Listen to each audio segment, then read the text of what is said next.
კვლევები აჩვენებს, რომ ის ადამიანები, რომლებიც ან სკოლის ასაკში დებატობდნენ, ან მას შემდეგ აქვთ მიღებული ეს გამოცდილება, ბევრ პრობლემატურ სიტუაციაში იღებენ უფრო მარტივად გადაწყვეტილებებს. დებატები მხოლოდ კამათი არ არის, ეს არის გზა, რომელიც ადამიანს ასწავლის ფიქრს, აზრს და მის ჩამოყალიბებას, მოსმენას, არგუმენტაციას და რაც მთავარია, კრიტიკულად აზროვნებას.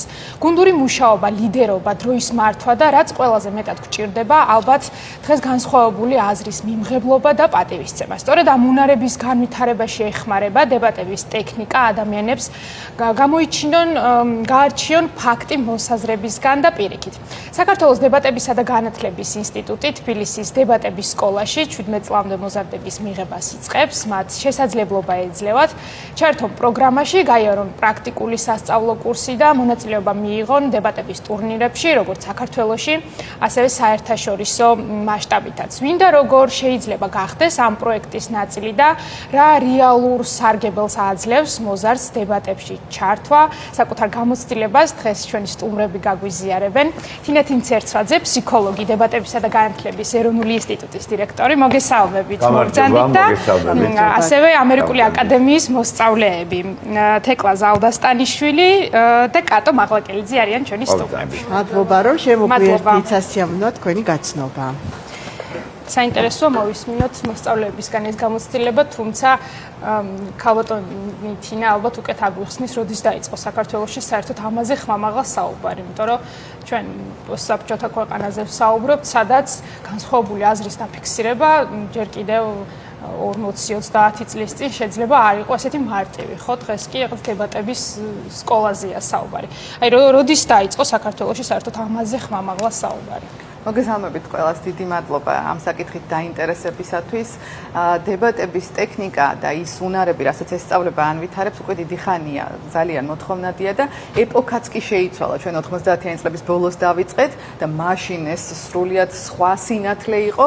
დღეს სრულიად სხვა სახის მოთხოვნილება არის, რომელსაც აკმაყოფილებს, ასე ვთქვათ, ეს სწავლება, იმიტომ რომ ამ ეპოქამ მოიტანა სწორედ ის, რომ ახალგაზრდები გახდნენ უფრო მეტად ჩაკეტილები, ვიტყოდი, ანუ ორი უკიდურესობა გვაქვს ამ დიჯიტალურ სამყაროში, იმდენად არიან მიჯაჭვულები ეკრანს, თუ იმდენად არიან ჩართულები აი ამ ვირტუალურ სამყაროში, რომ ერთის მხრივ ჩვენ გვაქვს გარკვეული სახით სოციალური უნარების განვითარების საჭიროება, მეორეს მხრივ ხშირად არასწორად ესმით ახალგაზრდებს, თუ რას ნიშნავს თავისუფლება, თავისუფლად აზრის გამოთქმა და როგორ უნდა დაიცვან ის ეთიკური ნორმები, რომელიც ზღვარზეც გადიან ხოლმე და რასაც ხშირად თავხედობასა და თავისუფლების აღრევას ვეძახით ხოლმე ჩვენ. ამიტომ ამ მხრივ ნამდვილად საჭიროება დღესაც ისეთივე აქტუალურია, როგორც აი თქვენ ბრძანეთ პოსტსაბჭოთა პერიოდში იყო და მე მიხარია ის, რაზეც თქვენ საუბრობდით, ის კვლევები, რომელიც ჩვენ ჩავატარეთ და სწორედაც დიდი პროექტი, დებატები უკეთესი განათლებისთვის, რომელიც გუდავაძე პატარკაციშვილის ფონდის მხარდაჭერით უკვე მე-6 წელია მიმდინარეობს, გვაძლევს საშუალებას, რომ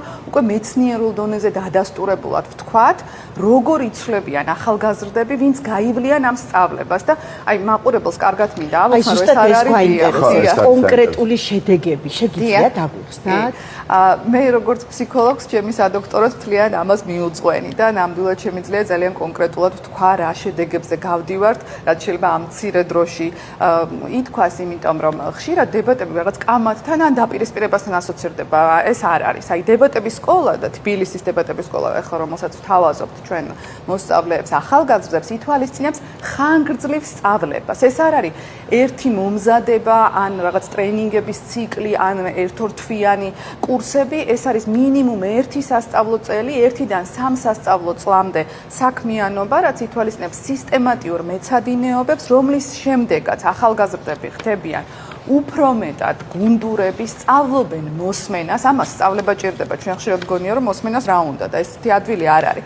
ან ის გადაღებული თემა, რომ პატივივცეთ ერთმანეთის აზრს, აი ესეც როგორ უნდა ისწავლონ, ამასაც ტექნიკა ჭირდება და სწავლება. რეალურად ამას ეს პროცესია, რომელსაც მოიცავს, ალბათ სანამ მივალთ დებატებამდე და ეს ყველაფერი ჩვენ სტუმრებს აქვთ გამოცდილი და საინტერესო უკვე გაგვიზიარონ საერთაშორისო წარმატებასაც მიაღწია, როგორც ვიცი, თეკლამ და ეს საერთაშორისო გამოცდილება კიდევ უფრო ალბათ მკაფიოდ განახებთ, რამდენად მნიშვნელოვანია, რომ ამ სწავლის მიღების შესაძლებლობა გქონდეს რეალურად ჩვენს ქვეყანაში.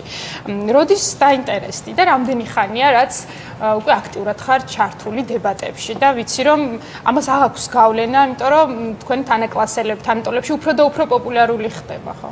დიახ, გამარჯობა, პირველ რიგში მადლობა მოწვევისთვის.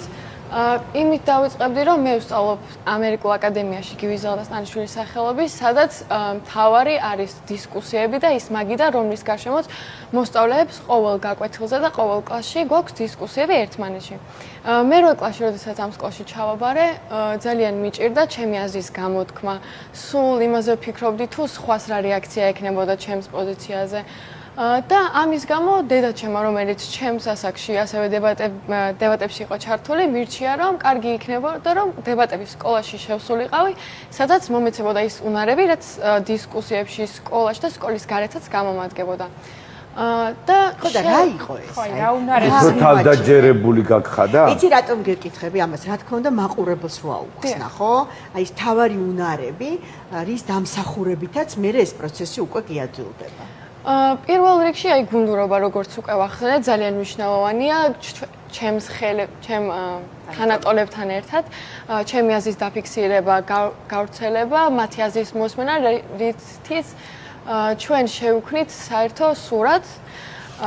ამასთან ერთად კრიტიკული აზროვნება, რა თქმა უნდა, როდესაც რაღაც პოზიცია გაქვს მოცემული, აუცილებელია, რომ ის პოზიცია ისე დაიცვა და ისეთი არგუმენტები მოიყვანო, რის შეკამათებაც ცოტა უფრო ძნელი იქნება.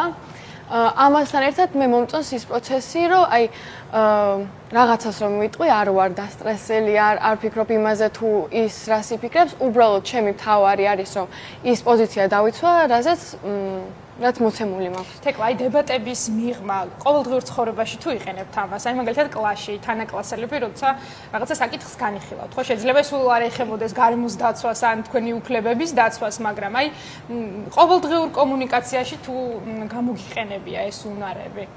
კი, აი მაგალითად სასწავლო პროცესში, კლასებში, როდესაც რაღაცა განვიხილავთ, მაგალითად ქართულში რაღაცა მოთხრობას თუ განვიხილავთ, რაღაცა აზრის დაფიქსირება თუ მინდა, ყოველთვის ბევრად უფრო თავდაჯერებული ვარ, რადგან ვიცი თუ როგორ უნდა გავამყარო ჩემი არგუმენტი სწორად, დალაგებულად, მიმდევრობით და როდესაც ვიღაცას რაღაც კითხვა გაუჩნდება, ან თუნდაც ჩემი წინააღმდეგება, იმაზეც აღარ ვფიქრობ, მაგალითად მოსწონს თუ არა ჩემი პასუხი. მე ვიცი რომ რაღაცას რასაც ვამბობ არ აქვს გამართლება და ყოველთვის ბოლომდე ვცდილობ ხოლმე რომ დავანახო ჩემი მოსაზრება ყოველს. შენი წარმატების შესახებაც უნდა გითხრა, ლატვიაში იყო, ხო, როგორც ვიცი, ეს საერთაშორისო პრაღაში.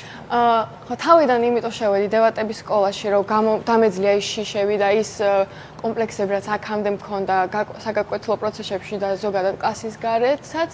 მაგრამ ანუ ვერ წარმოვიდგენდი, რომ მივაღწევდი ისეთ წარმატებას, რომ სრული დაფინანსებით ეროვნულ დებატებზე მოვხვედრილიყავი, სადაც იქ ცალკე უფრო დიდი გამოცდილება მივიღე ჩემი ცხოვრებისეული. რას მოიცავდა ეს გამოცდილება? ანუ ინგლისურ ენაზე იყო დებატები გამართული, როგორც ხვდები და სხვადასხვა ქვეყნის წარმომადგენლები. სხვადასხვა ქვეყნის და კი, მთელი სოფლიოდან გავიცანისხების კულტურა, ადამიანები, ბავშვები სხვადასხვა ქვეყნებიდან და ეს დებატები უფრო საინტერესო იყო, რადგან დავინახე როგორი სწავლება იყო მაგალითად სხვადასხვა ქვეყნებში, როგორ შემეძლო უცხო ადამიანებთან კომუნიკაცია და ასე შემდეგ. თქვენი გამოცდილებაც ძალიან გვაინტერესებს. მე ვიცი, რომ გავლენა ქონდა ხო კატოზე თეკლას გამოცდილებას და ამიტომაც აღვნიშნე, რომ როცა უყურებ შენი თანაკლასელები ასე აქტიურად არიან ჩართულები და რამდენად შედეგიანია თან მე ეს პროცესი, მოსწავლისთვისაც ეს мотиваციაა ხოლმე. თქვენ შემთხვევაში როდის მოხდა ეს დაინტერესება და როგორ? 3 წლის წინ შევერთდი დებატების სკოლას და პირველ დებატების შესახებ გავიგე თეკლას მეშვეობით. და მე-9 კლასში დამაინტერესა ყველაზე მეტად ამ ყველაფერმა და ამ 3 წლის განმავლობაში თავდაჯერებულად შემიძლია ვთქვა, რომ ყოველ წელს ძალიან დიდი სიხარულით ველოდები ამ წელს, რომ ისევ შევუერთდე ამ პროცეს ტურნირების ნაწილი ვიყო. და ანუ გავიცნო კიდევ უფრო მეტი ადამიანი, როგორც ვახსენეთ გუნდურობაზე, ერთ-ერთი ყველაზე მნიშვნელოვანი რამ ჩემი აზრით არის, რომ ეს დებატები გასწავლის თუ როგორ შეიძლება გამონახო საერთო ენა ხალხთან. და შემდეგ ყოველდღიურ ცხოვრებაში ძალიან გიადვილებს ეს ყველაფერი.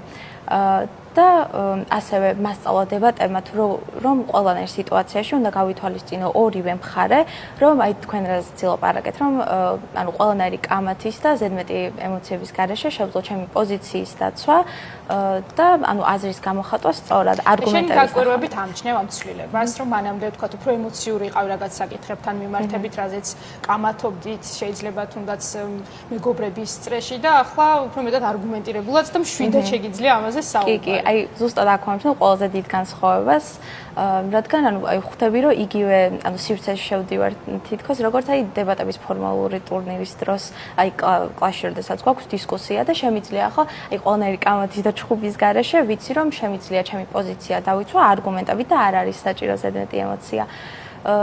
დებატების ტექნიკას მშობლებთან თუ იყენებთ, საინტერესოა.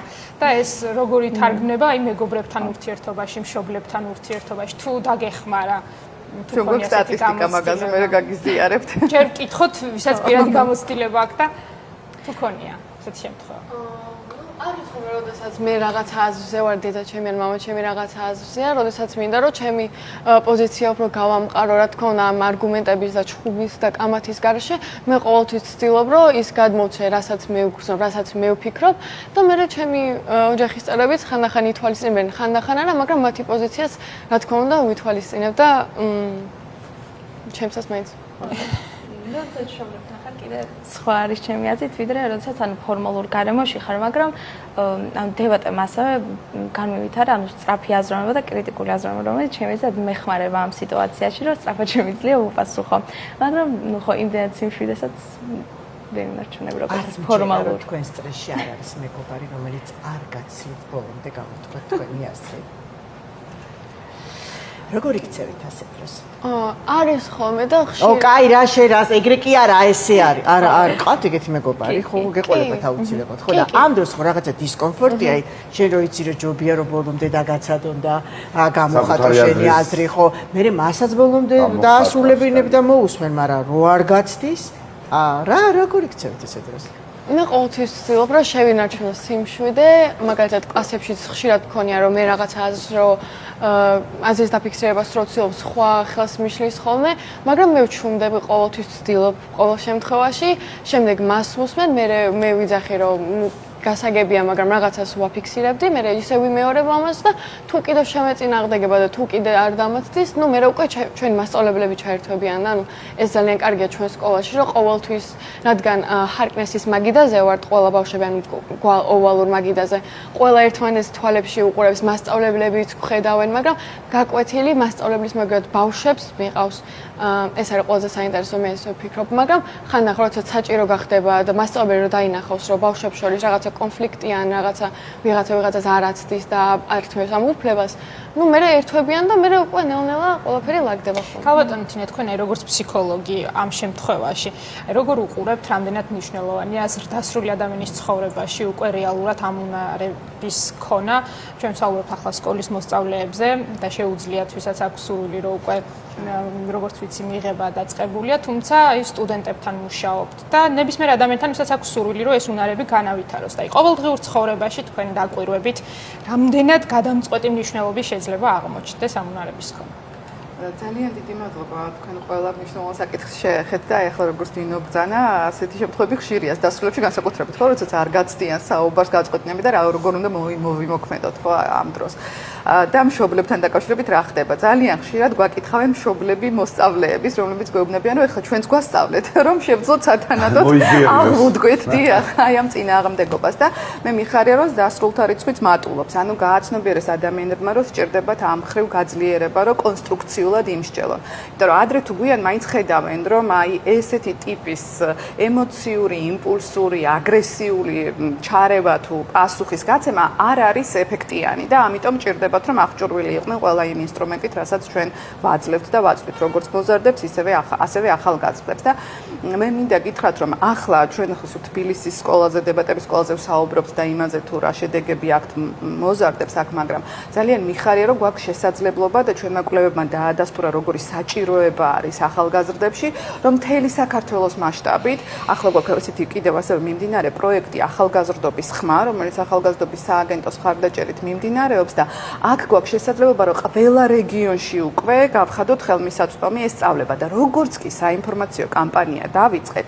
სადაც კი მივიდა ინფორმაცია, ვერ წარმოიდგენთ როგორი მოთხოვნა გაჩნდა იმის, რომ შეისწავლონ მოზარდებმა, ახალგაზრდებმა პირველ რიგში ეს ყველაფერი, აი საოცარი კონკურსი გვაქვს, აი სულ რამდენიმე მუნიციპალიტეტში დაგვრჩა შესაძლებლობა, რომ ტრენინგები ჩავატაროთ და ყველგან დიდი მონდომებით გვაკითხავენ და სულ უფრო მეტად და მეტად იზრდება აი ამისი მოთხოვნაც და ეს ძალიან მიხარია და აი იგივე რაც ახლა ჩვენ მოვესმინეთ თეკლასგან ჩემი კვლევა ზუსტად ამას ეფუძნებოდა, რომ დასრულები, რომლებმაც გაიარეს ეს სწავლება და ახლა უკვე მათი შვილები არიან მოზარდები, იმდენად თვალსაჩინოდ დაინახეს, რომ მათ ნებისმიერ პროფესიაში გამოადგათ ეს სწავლება, გაუმჯობესდა მათი კარიერული წინსვლა თუ ყოველდღიური ყოფა, რომ აი მართლაც ერთი სული აქვს ხოლმე, რომ მათი შვილები ჩაერთონ ამ სწავლებაში, ასეთი არაერთი შემთხვევა გვაქვს და მთლიანად კვლევაც სწორედ აი ამას ითვალისწინებდა, რომ დაგვედასტურებინან, რომ ნამდვილად იცვლებიან ადამიანები პიროვნულ დონეზე გარკვეული პარამეტრების თვალსაზრისით ისე უფრო პოზიტიურად, რომ უფრო კომფორტულად გრძნობენ თავს და რაც ყველაზე მნიშვნელოვანია, უფრო სწრაფად ადაპტირდებიან იმ ცვალებად გარემოში, რომელშიც ჩვენ გვიწევს ცხოვრება. დიდი მადლობა, ძალიან დიდი მადლობა, რაც მთავარია აქვთ შემდგომში უნარი უკვე, რომ საკუთარი აზრი დააფიქსირონ თამამად, ხმამაღლა და რაც მთავარია არგუმენტირებულად. თინა თინცერცვაძე, თეკლა ნაცვლიშვილი და ეკატერინე მაღლაკელიძე გსტუმრობდნენ, დაგემშვიდობებით.